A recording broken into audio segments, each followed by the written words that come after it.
Hey everybody, welcome back to Beyond the Wrestling Gear podcast. I'm here with Casey Thompson. He's a former WWF, WWE, and WCW wrestler, as well as a podcast host. Welcome, Casey. Thanks for having me. Appreciate it. Yeah, I'm definitely excited. We were just briefly discussing a little bit about your ventures, surrounding the business, what you did there. You mentioned a little bit about how you and Kevin Kelly were in separate businesses. You were in WCW, he was in WWF at the time, and a little bit about what you experienced there while in WCW. So tell me how that all unfolded for you. Well, I had wrestled for WCW uh, starting back in 1990, I think. So by this time, it's 1996, and um, the Olympics were in Atlanta, the Summer Games. So that means all the camera guys, everyone is used up for the Olympics, so they take everyone, all the venues, everything. So because we always did, like Monday would be TV at center stage, and then they'd go like 250-mile radius around. They'd shoot us out all over the place. So basically what they did is they moved the whole business, everything down to to Central Florida to MGM Studios in one of the sound stages. So then they started taping. WCW had so many syndicated shows at that time. They would syndicate all over the world and different places. So they did a lot of tapings. So we would do 3 to 4 tapings a day, 3 weeks straight. So 21 days straight every 3 months.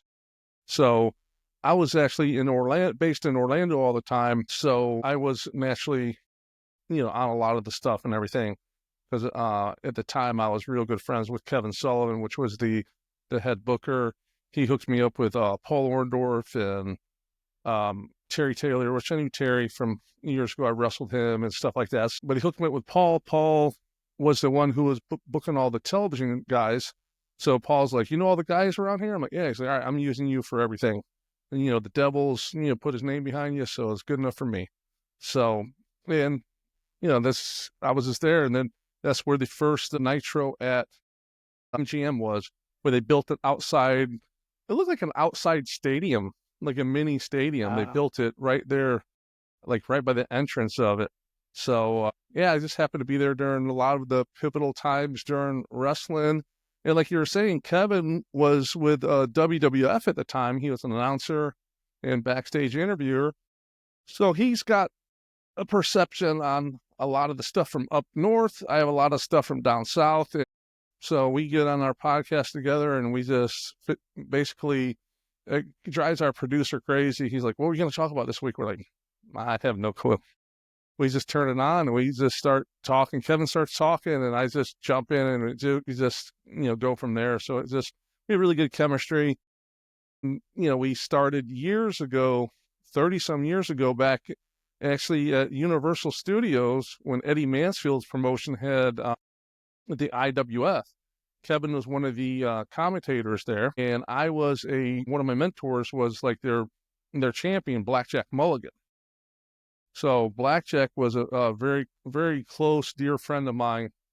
And so Jack's like, hey, come on in, help the guys out, do some TV matches and all that. And I'm like, huh. And that time, WWF probably didn't care about it, but some of the WCW guys were more an old school feel of wrestler. So a lot of them still had heat with Eddie Mansfield for exposing the business all those years ago, right?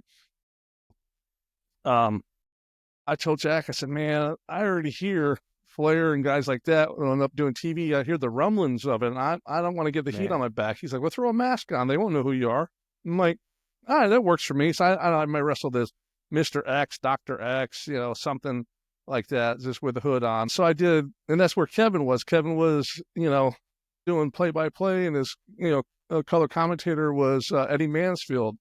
So, we just kind of both went our different ways, but our paths had crossed so many times. Kevin got to the point where he was bringing guys up, so he'd bring us in for tryouts and stuff like that, and do dark matches and stuff like that. So everything's just intertwined.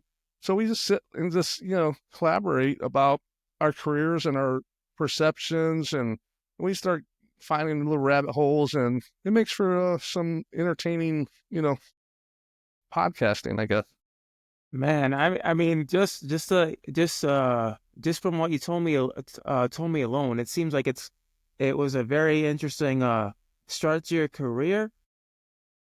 What was the atmosphere like in the locker room? You know, comparing WCW and WWF for you, like going in there.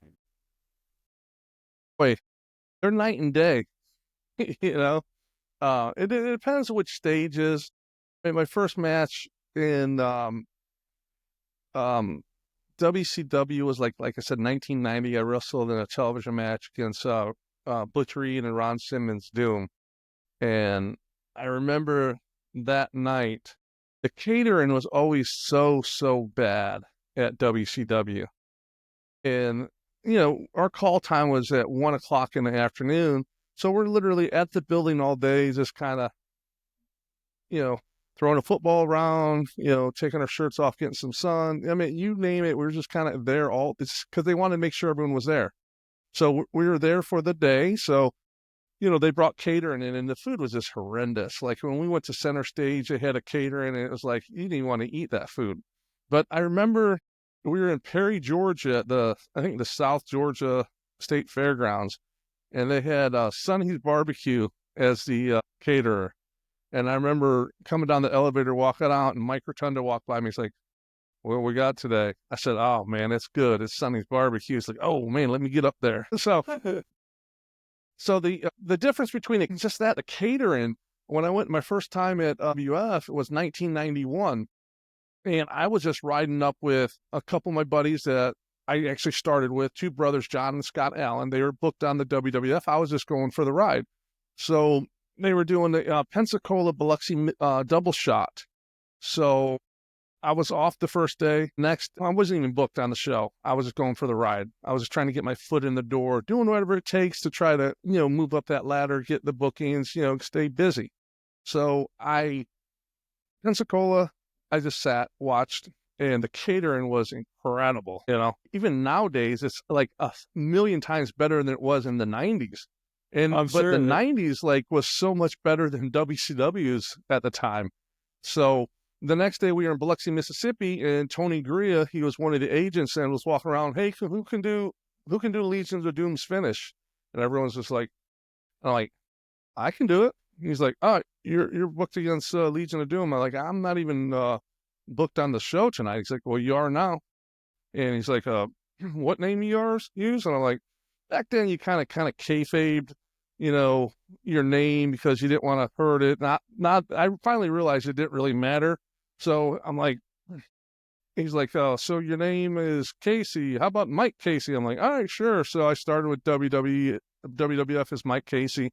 So I wrestled the Road Warriors, Legion of Doom, and I was with me and a guy named Bob Bradley was my partner that night. Wow. And so I'm the one taking the finish. So Animal came up to me and was like, Joe was like, "Hey, listen, I'm going to put my head, like playing a game of chicken, right? In the pool." He said, "I'm going to put my head under there. I'm going to give you an Iggy. I'm going to squeeze your calves." At that time, he was just going to do a little simple calf raise, and it helps this pop up where he can stand up with you. And he says, and, Hawk will come off the top and just clothesline you. He says, "Don't do anything. We'll do it all." So basically they push, when you're up there, they push your legs off and it makes you do the flip and everything. Well, I always like to add a little extra to it, make it a little extra, where it kind of stands out. So I actually pushed off Joe's head. And so I did 1 backflip, 2 backflip, 3 landed on my belly. And it was on the sizzle reel for the highlights going into SummerSlam, then into WrestleMania that year all the time. But the dressing room, the locker room was real.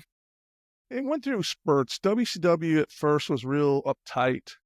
I mean, everything was cool. And but you hear people talk about, the jobbers or enhancement guy or extra, whatever they want to call them. They have their own dressing room. That's not the case. Never once was I ever not in the dressing room. I've shared dressing rooms with Ric Flair. I've shared them with The Rock, Stone Cold, you name it. I've been in the same dressing rooms with them. we didn't have, nowadays they all have their buses and stuff like that. The only ones that had their own, Hogan had his own dressing room in WCW. Hogan and Warrior had their own dressing rooms. But besides that, everyone was all in one of the dressing rooms. WCW was kind of a little more uptight, because, that early 90s business was bad. So people are worried about losing their jobs unless you're really written in. WWE, they were much more open, friendly, and stuff like that. But as time went on, you got to know all the guys, and you wrestled them so much and stuff like that, that when we end up in 96, starting all the tapings, and we did all the MGMs, and they switched and went over to Universal and all that. I mean, I was just like, I was one of the boys with them. I mean, when we went out after the show, I was figured in, oh, Casey's coming with us. I was in the car, going out, all night long and getting back. And so, I mean, it's, some long nights, but it was a lot of fun, and it was good. It was, a great time in your life, made a lot of money, no complaints at all. Who did you get close with anybody while you were in the business? Like, you know how some wrestlers have a crew that they ride with, from show to show, they go to events, they go out and party and do whatever. Did you have a set crew with you? WCW, we had a bunch of different guys. A lot of the TV guys all rode together, especially when we first started. We would drive up every Monday, Tuesday to do TV, so that we would start off in Atlanta. So we would all ride up together, all bundled in a car, van, whatever we were driving. Later on, I used to room with, Jerry Lynn.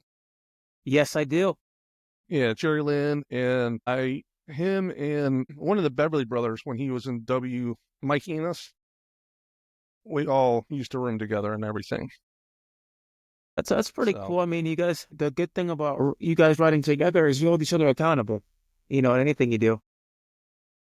Yeah, I mean, there was much accountability going on back then, but I know what you're saying. In theory, Yeah. I kind of always made sure we made it to the next, got there in time. And Mike was a little crazy. He'd kind of go out on his own. And I remember one night, I was already sleeping in the room, and Jerry was sleeping, and Mike came in.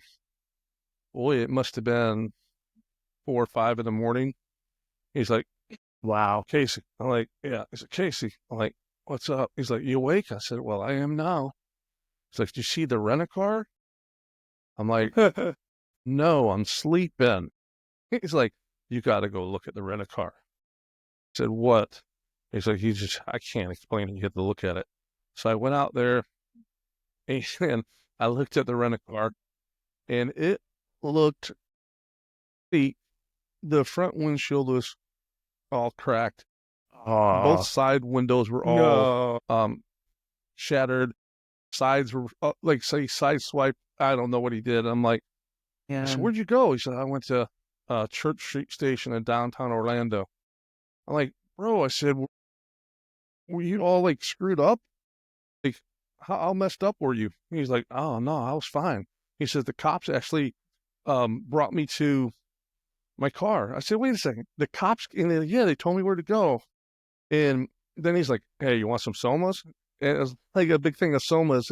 But what happened is he threw his beer bottle, and it bounced off the window, and it fell into the center console where all the somas were, and it got all wet. So it made one big giant soma. So he's like biting pieces off of it.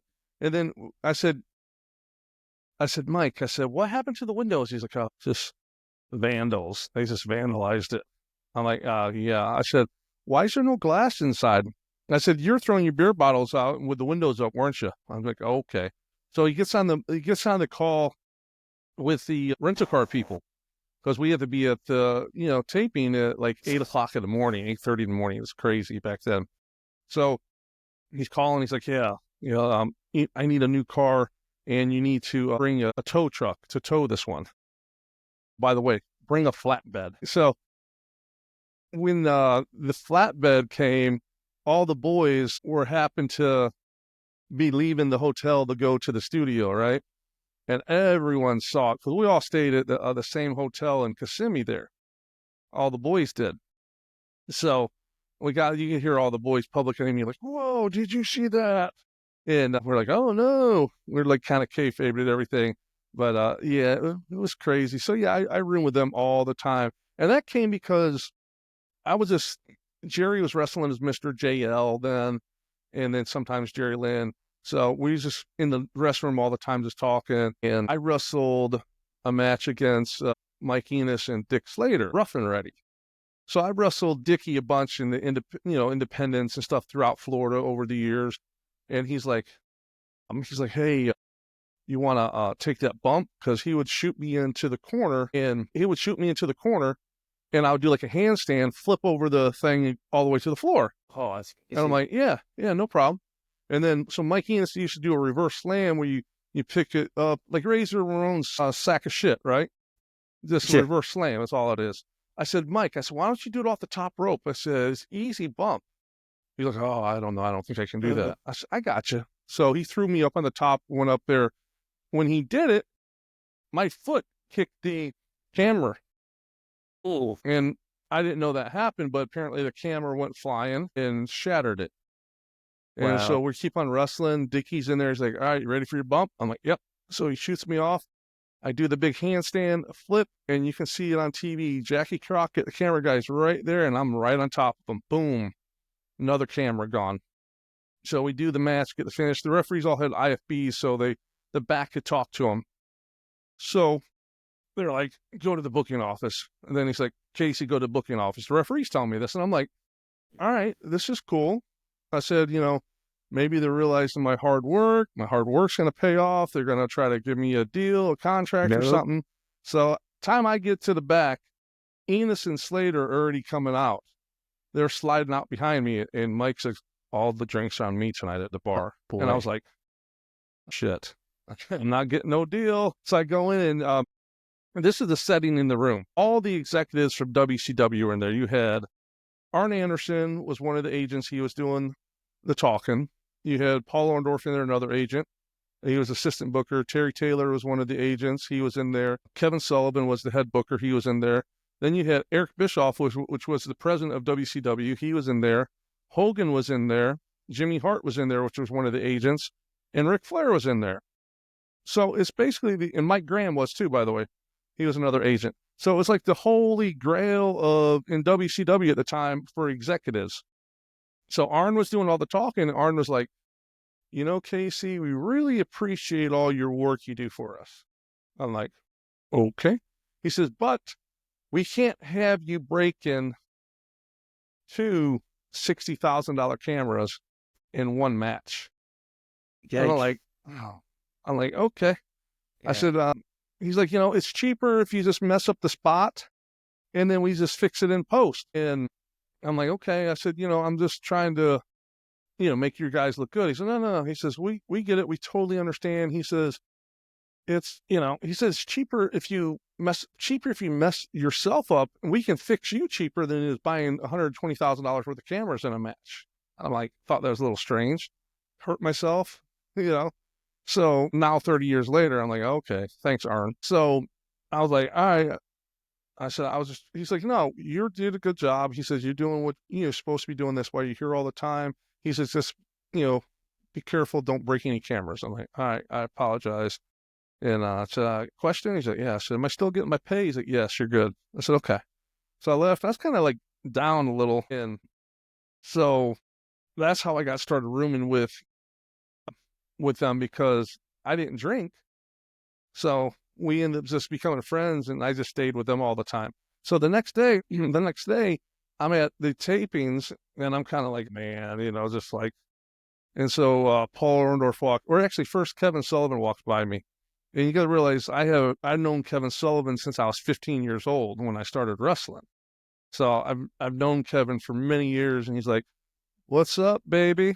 I'm like, he's like, how many cameras are you going to break today, Casey? I was just laughing, his little devil laugh, And I'm like, all right, you know what? If he's cool with it, all right, no big deal.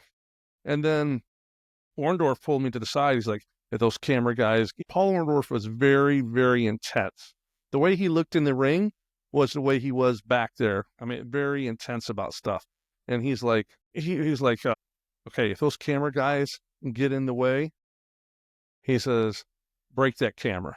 He says, I hate camera guys. And he used a lot more words. I'm not going to say all that now, but he hated them. He says, if they get in the way, just break them. I don't care. I'm like, all right. So I knew I was fine. You know, they were just doing their thing they had to do because, you know, Bischoff was there and all that stuff, you know. So, but yeah, that's how I got to the relationship with Mike and Jerry and all that. So I ended up just, whenever we went there, I just roomed up with them, and we always had a good time. Who was the one person you absolutely hated to be like in front of in terms of like shit, I'm about to be in trouble, but I don't want to be in front of this person because I know they're gonna make it a whole lot worse. You mean like a office guy? Like management, you know.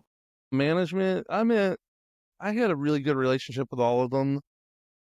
Probably if Terry Taylor, probably he was more.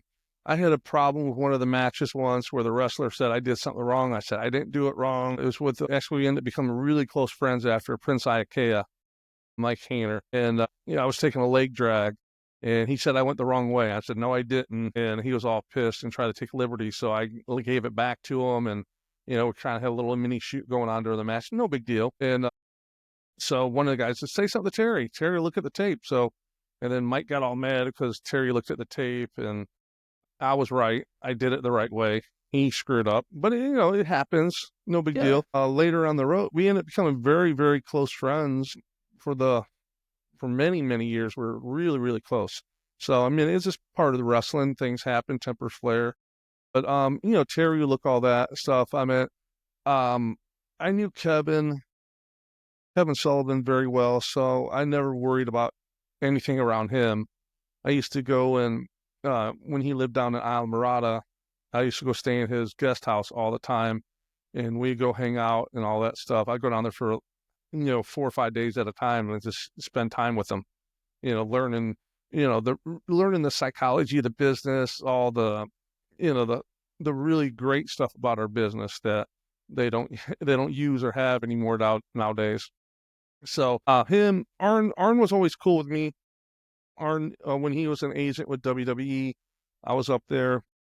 I had a tryout, so he introduced me to Stephanie McMahon, and he's like, "Hey, Stephanie, I want to introduce you to you know one of the This is Casey Thompson. He was one of the boys in Atlanta, so they always called it like us Atlanta and WWF New York.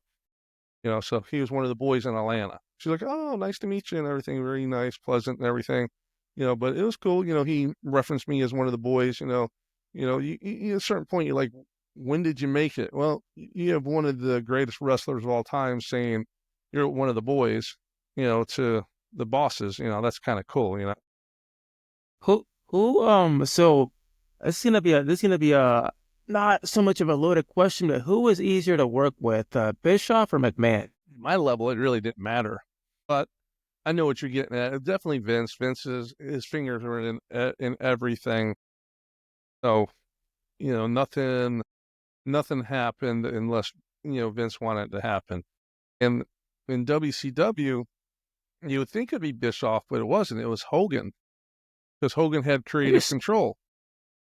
So I've seen this so many times where Kevin Sullivan was rewriting. He would get you write the whole show. They hit type it out.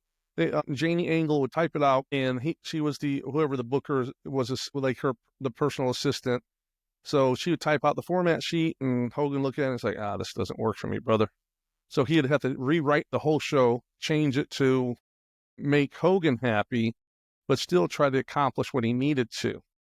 So it was really Hogan that was the one. And, you hear people say that he wasn't that difficult or this or that. I heard Kevin even saying that, oh, no, Hulk was always good. Yeah, Hulk was always good to him and everything. But, yeah, he was very particular about protecting his brand and his self, making sure he's okay. So, but I've seen Kevin literally rewriting stuff as he's walking and stuff like that. I've seen TV being written on toilet paper. I've Wow, seen the toilet craziest paper. things. They still do that in WWE. They change the segments right before another segment's about On to the fly. start, but now it's so elaborate with, having, back in our day, they had like a 5 camera shoot, 7 camera. I think they have 12, 14 cameras now. Now they have drones, they have everything, the big jibs, and they have everything now. So it's like, holy, total different, production levels than before. What was the worst finisher you took in your entire career that you were like, man, I regret taking this. I don't want to take this again.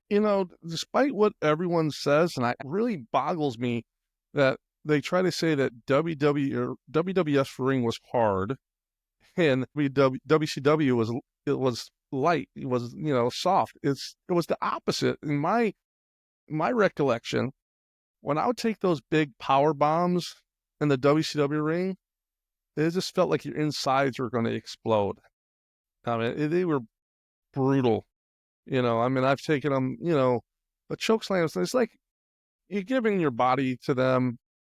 And I've wrestled a lot of those guys that gave power bombs. Sid always took care of me, and I wrestled Vader a lot. He's an asshole. And yeah, just a power bomb. I mean, now, go 30 some years later, my neck's all messed. It's completely fused and Oof. everything. So, it's just, part of the business. But yeah, those bumps were like when I took the Doomsday from Legion of Doom. I didn't even feel it when I hit the mat, because it Interesting. seemed like it gave a lot more. So, and then things totally changed in WCW when Paul White came in as the Giant. They changed the thickness on the cables on the ropes. So they made them like from 1/4 inch to like 1 inch cables, and hitting those things to move them would about bruise your back, break your back, because they wanted it to hold up and everything. But any of those big bumps like that, when you're up there, you got to figure those guys are like, what, 6'8", 6'9". So you're up there and, another 6 foot. So you're up there 12, 13 foot up in the air coming straight down. It's going to take effect on you. It's going to hurt. Yeah, I gotta say this. Like, for those of you that are saying this word that I feel that it should be banned, fake, this man has a testimony that it hurts. Injuries I put it happen, this way. you know? Yeah, I put it this way. I never used the word fake. Now, is it predetermined and scripted? Sure. Yeah. It is what it is, but fake because, you never know when someone's actually going to slip up and punch you. But when you take those every time you take, as I say, a regular flat back bump, it's like getting rear-ended in a car. It's the same. That's how you associate it with. So, It's almost it's, like Yeah, it's almost like when they Undertaker threw Mankind off the cell, when he laid on the table. That's how it feels like. Or at yeah, least. it takes a toll on your body after a while. So who was I mean, you've worked with a lot of different stars, but who was the easiest to work with? Like, you could communicate with, and you could say like, okay, I trust this person to wholeheartedly do a match without us getting hurt or nothing bad happening. I had a big stretch where I worked a lot of the cruiserweights. So those were just fun matches and everything. I used to work Alex Wright a lot. I wrestled Alex a lot. And Alex was young, just like what I was at the time. We had really good matches back and forth, and he was tight. He laid everything in, especially when you do that European uppercut. That thing hurts.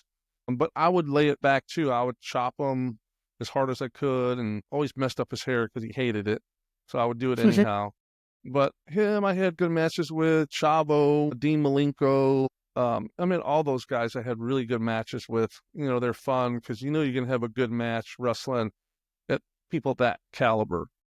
I had like a 9-minute match with Terry Taylor once, which was a piece of cake. When you go in there and you wrestle the whole match and you don't even feel anything when you leave, that's a good day. Did you ever have to give color? Like, you know what I mean, right? Like, Yeah. get Yeah, not blood or not up there, but yeah, in my career, yeah, a couple thousand times. yeah. I'm sure it was interesting though. You know how you have to, like, find a way to kind of hide it, and then eventually Yeah, when it comes to the start of the match. I think I was 16, maybe 17 years old the first time I colored. I didn't color myself. Someone else did it for me because I was young. That's the one and only time I let someone do it.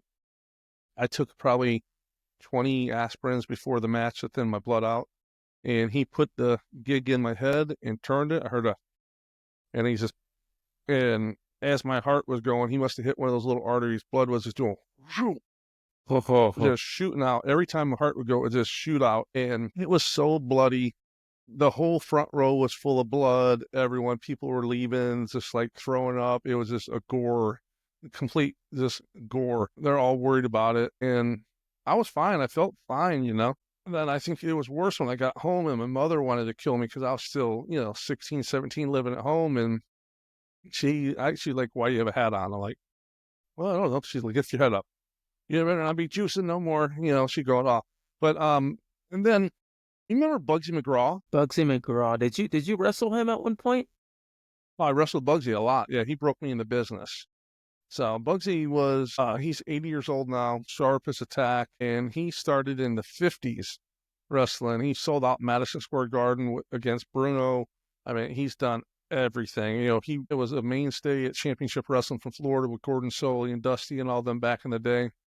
And I watched him growing up. And then when I started training, getting into the business a couple years in, he used to come up from St. Pete to Orlando to a ring that we had access to it, and used to work out with me, to help train me and, teach me and stuff like that. But he's the one who taught me how to actually color. And he's like, you know how to color? Interesting. I'm like, yeah. He's like, nope, that's not how you do it. He says, look at my head. He said, I've done it hundreds of thousands of times. He said, there's no scars. So basically he's like, you know what? You just tape them on your finger right here. He says, hit your head like that. It's just like a scratch. Just nick it.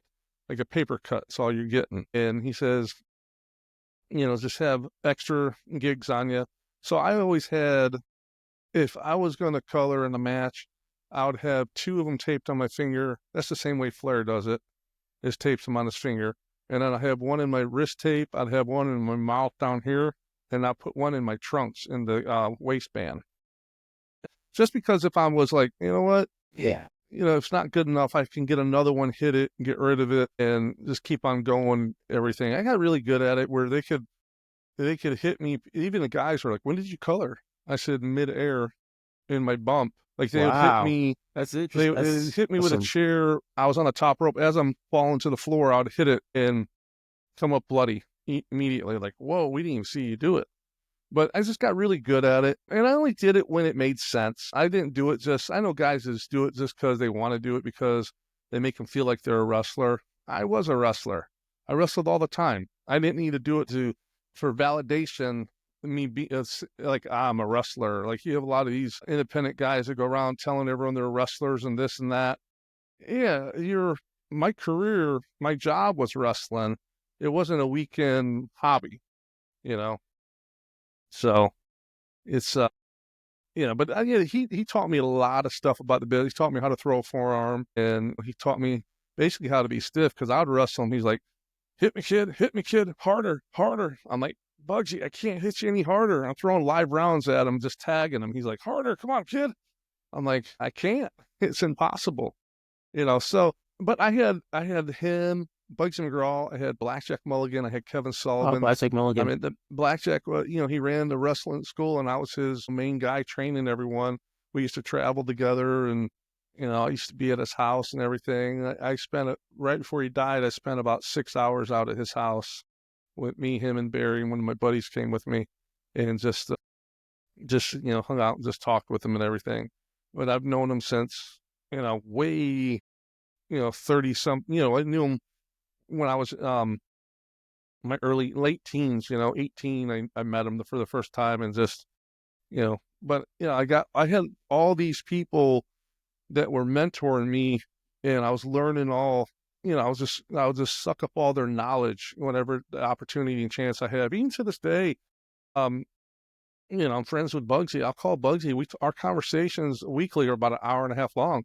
And we just start talking about the wrestling business, about different people and stuff like that. He likes talking because, a lot of all of his friends and stuff are passed and stuff like that. So, I like it because I'm getting a wrestling lesson every time I talk to him.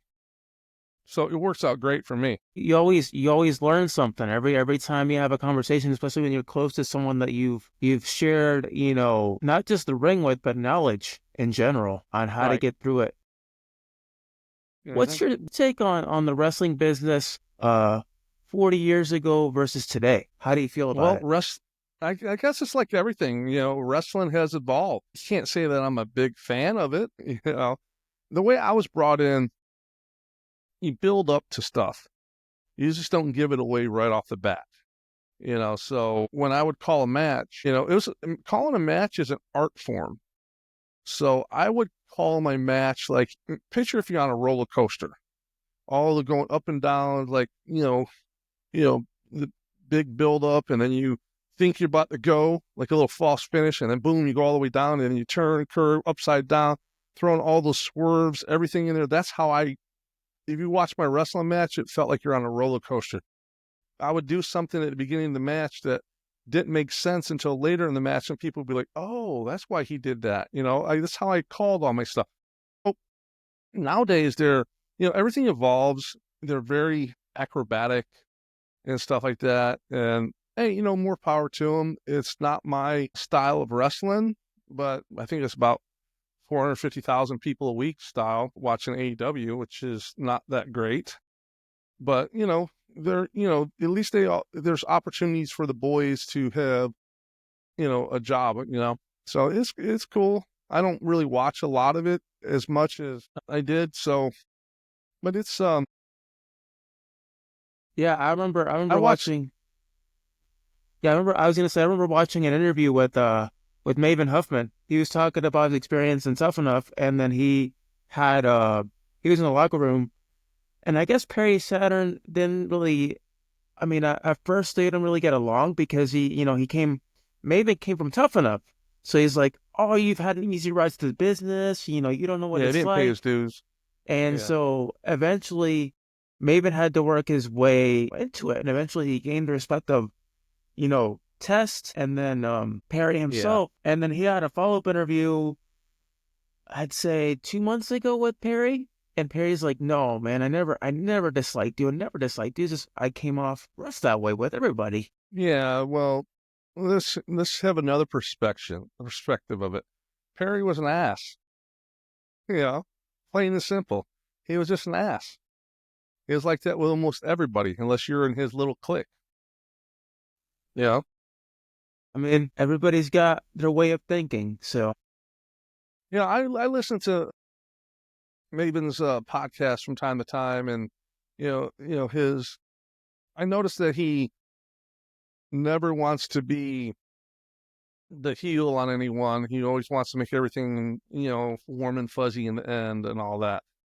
But the reality is that's not the case. He needed to have his closure to meet with Perry Saturn for Perry Saturn saying, "All right, you're okay, kid." But what's Perry Saturn going to say? The guy's homeless, broke, doesn't have two pots to piss in, and Maven's coming up to. He's gonna. It is what it is. But he's making content. yeah, I mean, That's just my perception.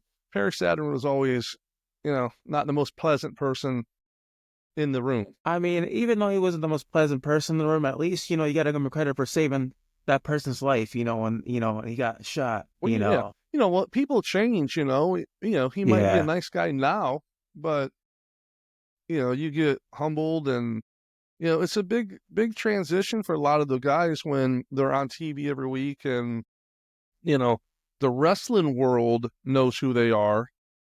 And then they get out into the real world and they're on TV every week, and they don't know how to make that separation from wrestling back into the real world, and have to go from there to going back into the workforce and getting a real job and stuff like that. A lot of guys just cannot do that, and it's unfortunate. A lot of these guys, as look at Perry Saturn, he was making a 350 a year, 400 a year in WCW. So, but he has nothing. So a lot of guys don't do their money smart. So, it's sad to see, but that actually humbles a lot of guys. So a lot of guys change because they're not in the spotlight and stuff like that. So But it's, that will humble them. And yeah, I mean, also you gotta also think that in the wrestling business, you're around, not just the positive part, but there's negative. There's drugs, there's alcohol. It can be very crippling, you know, for some people. Yeah, I mean, and I totally, not that I ever really, I mean, I understand, because you get your body's banged up, so you need to Right. take something to relieve that, and then you got to try to go to sleep, and then you have to wake up to catch a flight the next morning or get on the road to get to your next town. So taking uppers, downers, pain pills, then when you add in, because what 90%, 99% of them are all on the gas, so you have to add that into it, and then also they're out there partying, drinking, so you add alcohol to it. They're adding their recreational, doing coke or whatever they're doing. And that's the problem when you see a lot of the guys. I'm friends with the old 90s wrestler, the Warlord from WWF. Me and Terry's been friends for a long time, and we'd always talk. And he's like, yeah. He's like, all the guys are dying. Everyone has died from congestive heart failure. Well, why are you dying from congestive heart failure? Because 20 years, 15 years prior, you're doing steroids hard, out there probably partying, doing coke and all that stuff. So it makes your heart just grow. And finally, the heart just can't take it no more. So Yeah. he's like, lucky, yeah, Terry definitely did his fair share of steroids, but he never did any other kind of partying. He never was a drinker or anything like that.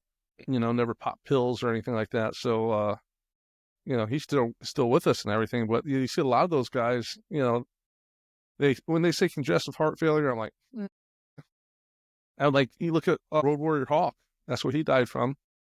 Hmm. And I was with him maybe 2 or 3 months before, and he's like, yeah, I'm good. At the building, he's like, yeah, I'm good. I'm good. I'm not, I'm not partying or anything. And that night, he always gravitated to the fans. It's just like Sandman used to do. The fans would get him the drugs, Yes. the alcohol, all that stuff. So, and when I seen thing I, the last thing that he said to me, he's like, hey, pray for me, brother. Pray for me. I'm like, all right. And then 2 or 3 months later, I heard that he died. I'm like, so it's sad.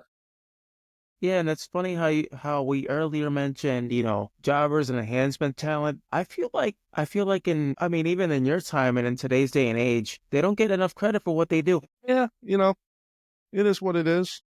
I've noticed that there's been a surgence of the enhancement guy. About 2 years ago, I started doing podcasts. I'm being a guest on podcasts a lot. So I was talking to Kevin Sullivan. I'm like, hey, Kevin, I said, I'm doing a lot of podcasts. You think it's because all the boys are dying? He's like, nah. He's like, nah. He's like, might have something to do with it, but he's really what it is they've talked to so many people that they kind of ran out of guys.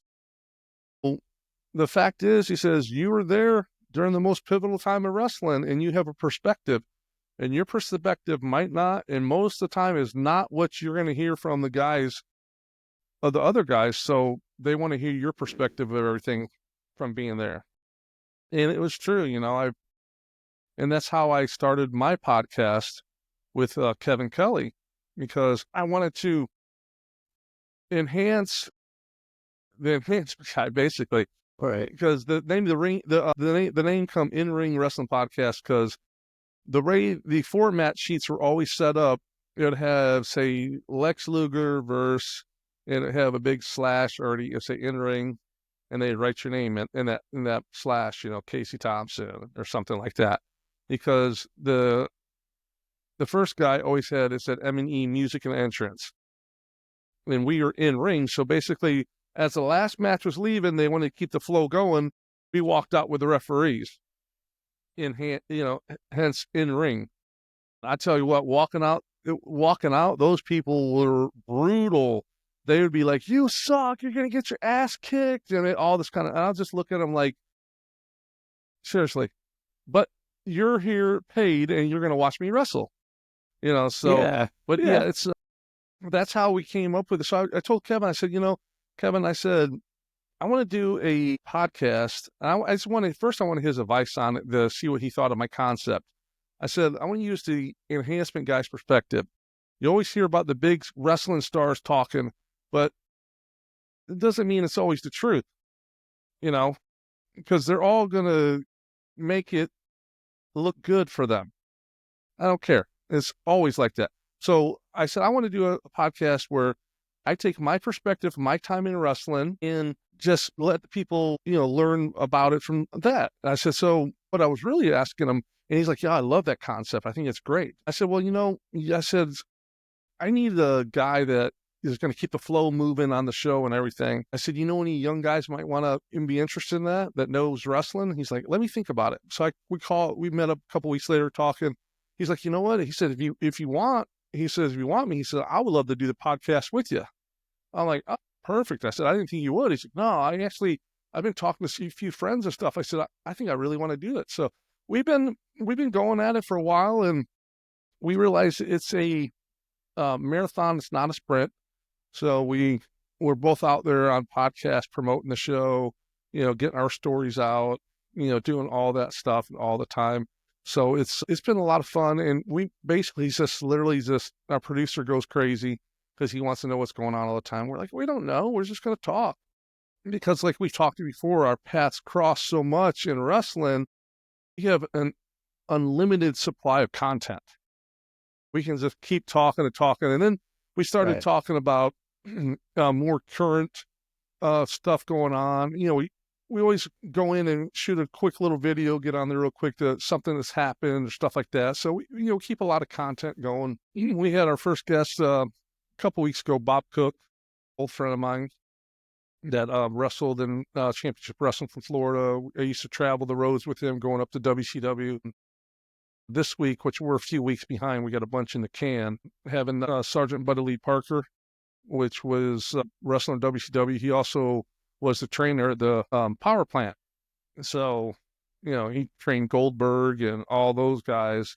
So, I think he's going to be a really good guest, not only from his own wrestling, just all the stuff that people he's worked with over the years, and, guys that might have been wrestling, but they helped fine tune them, or guys that he started like from Goldberg from scratch and made them, developed him into becoming a superstar. So I think we bring a lot of perspective, unique perspective that people haven't heard. And another thing we do is I'm a big proponent of everything behind the scenes is what people really want to know about. You go to a concert, you're like, man, I wish I had a backstage pass, full access pass, right?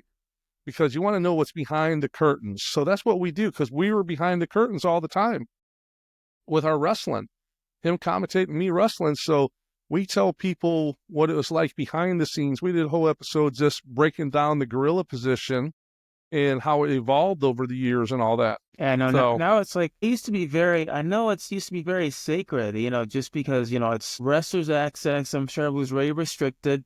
Only certain people were back there. But now you see like celebrities and all kinds of people there now. And it's like, what happened to the secrecy and the, how serious it was. yeah, it's definitely has changed. And then The like cameras just kind of, oh no.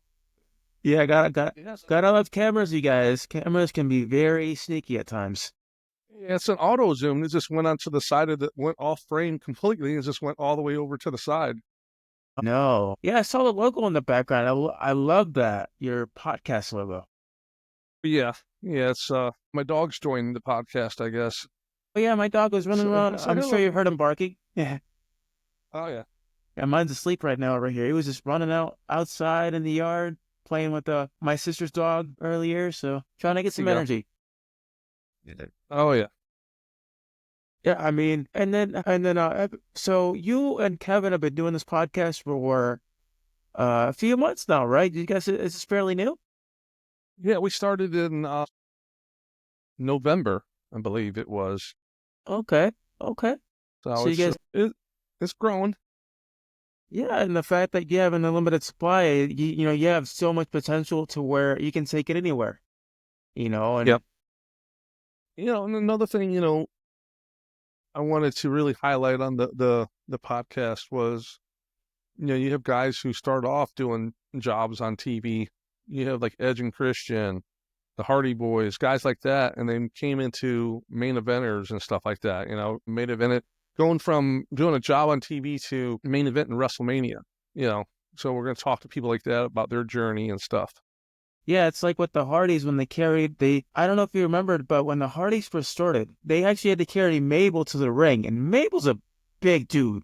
He's gigantic, and they had to carry him on I think he was sitting on a throne all the way to the ring, and you saw both of them struggling, trying to carry him all the way up there. And I think this was a time where Jeff was 16 or 17 back in '97. He was doing job matches, dark Hmm. matches for WWF. Yeah, a lot of guys lied about their age to get on TV a little bit earlier. But I mean, all the guys did stuff like that. We'd go in and do security for pay-per-views. Ironically, we got paid more money to do that than we did to wrestle back in the day, which was so crazy. But we always would get in there and do that, and whatever it is too. I remember once I was one of the outdoor nitros. I was the guy that rang the bell, and I'm like, That's yeah, $500 payday. I'm like, yeah, I'll ring the bell every day. I don't care. easy job, right? So yeah, so no, well, you would think so. And they were like, you start the match, you ring it 2 times, and to end it, you ring it 3 times. I'm like, okay, no problem. But then you had to ring it whenever someone got onto the headset, the IFB, and say, ring the bell, ring the bell. So you'd have producers on there and I mean everyone. So there was a big schmoz that happened in the ring, and the referee's motion to ring the bell. So I'm ringing the bell, like they, did it back in the day to try to get guys from the back to come out there. Then you hear someone on Jody Hamilton, the headset, ring the bell. So I'd ring the bell more and ring it. And I was just ringing it like crazy because everyone was telling me to ring the bell. Well, apparently my bell was hardwired into the TV.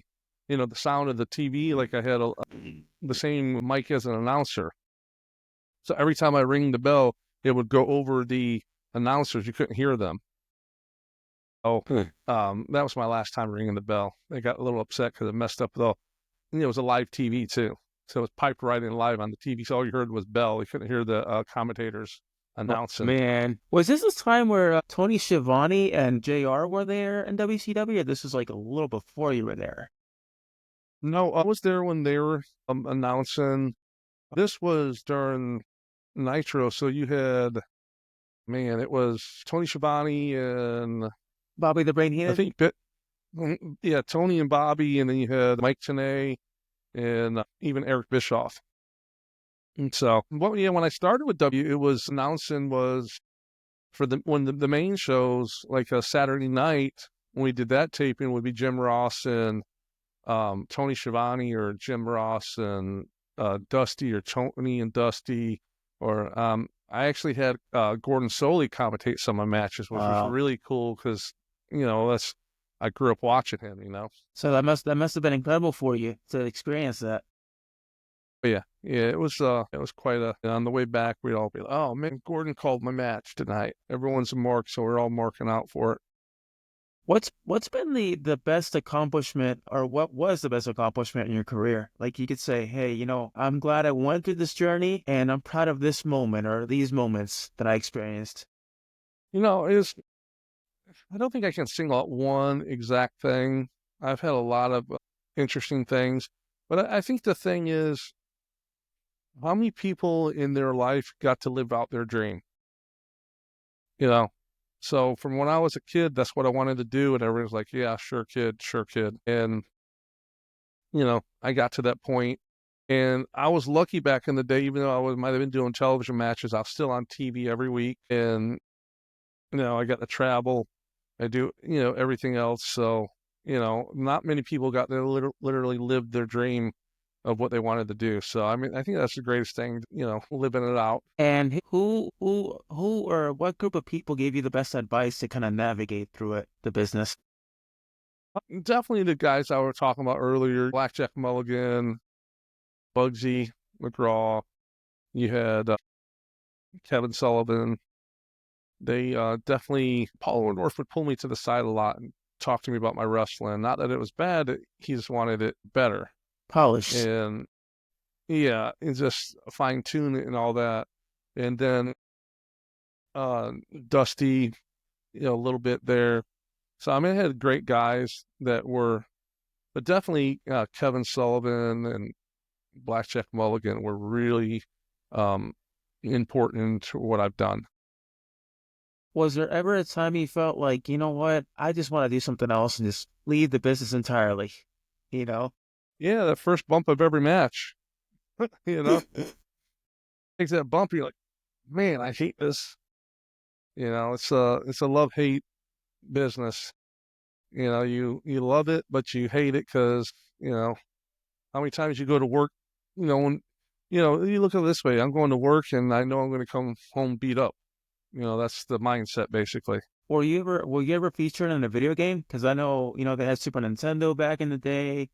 They had Sega. I did the setup for one of the video games once where they put all the The motion capture. sensors on me. I took all the moves and stuff like that. I did that before. That It is was a really pretty interesting process. that must have been really cool. And I know that they pay you a certain amount to be there for a certain amount of hours, right? To do all the motion capture and you know, Yeah. a nice Yeah, I little was payday, I'm sure.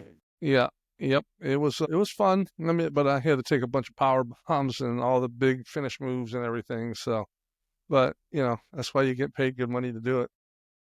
I mean, that's a whole part of the game is you get to experience all these different things, not just the wrestling side, but you get to venture into different things. Like, certain wrestlers went into acting. I don't know if did you ever go into acting? You ever? Yeah, a little bit. I was in a few things, nothing crazy. Did uh